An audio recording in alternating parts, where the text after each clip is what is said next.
Let me assure you that this here is not the Hector, it's the Hector Plus, the third and the latest offering from MG Motor in India. The Hector Plus promises to seat 6 people in comfort, has its own unique design elements and a lot of improved features on the inside. Today, we're taking an in-depth look at the car and holding it accountable to all the promises it makes.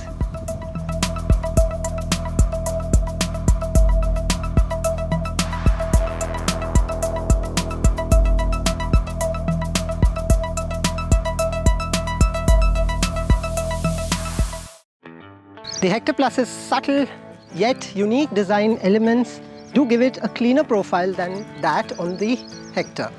But the car in terms of proportions remains similar to the Hector because it's got the same height, the same width and the same wheelbase.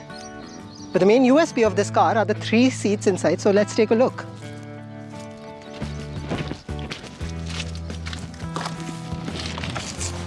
The moment you step inside the Hector Plus, the first 2 things that come to clear mind is that the quality of seats and the large, roomy, airy cabin feel. The middle row seats, like I mentioned, are extremely comfortable. They come with their own armrest. Of course, that goes with the captain's seats.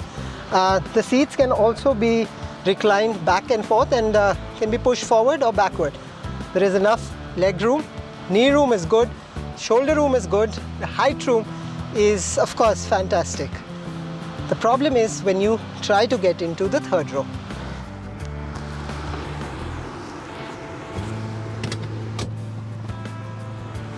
So I had to push this seat a little further ahead, and even then I only have very limited space in the third row. Now MG says that the third row is meant for young adults and mostly for kids. But even young adults and kids can be pretty picky with which row of the car to be seated in. And the third row is not going to be a favorite for anyone at all. Having said that, there are dedicated AC vents all around the car and they also come with blower functions. But still, I'll stick my neck out and say the likes of the Ertiga, the XL6, which come at a lower price bracket, have perhaps more space in the third row.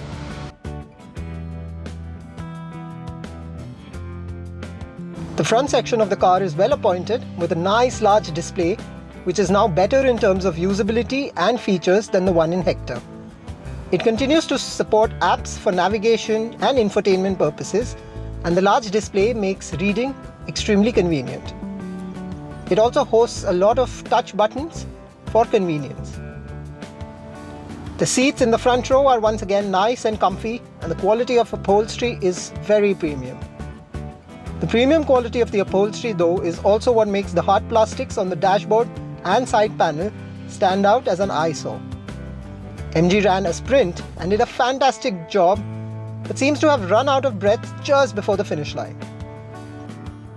The Hector always had a unique macho appeal, and that transcends to the Hector Plus as well. On the Hector Plus, MG has reduced the bling, which works for the car.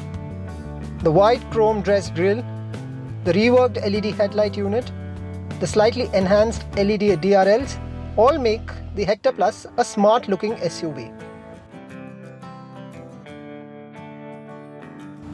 The side profile is unmistakably Hector, but we so wish that the tires were a couple of inches larger. After all, it has been a repeated observation that these tires don't do justice to the larger-than-life presence of the Hector, and neither does it to the Plus.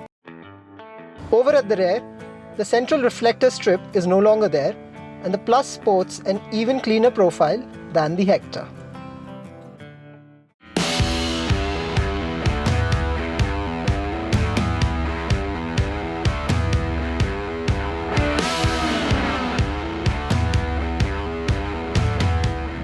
The Hector Plus may be mostly chauffeur driven, but to drive it is quite a lot of fun as well.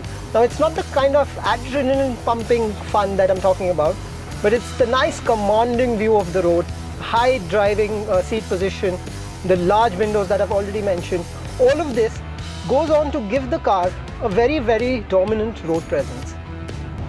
The Hector Plus is a very heavy car, and all of that weight is very evident when you sit inside the car. But the car keeps itself pushing forward for most parts with reasonable capabilities. The shock absorbers do mostly a good job, but on speed breakers which are slightly larger, there is a little bit of jump in all the 3 rows, especially in that last row, as you see. But that was quite a big speed breaker. But mostly in city conditions, the Hector Plus won't really have a problem with speed breakers, unless of course you're at a reasonably high speed. The Hector Plus plays to its strengths for the most parts effectively. It doesn't promise an exciting drive, but instead gives a solid and reliable performance.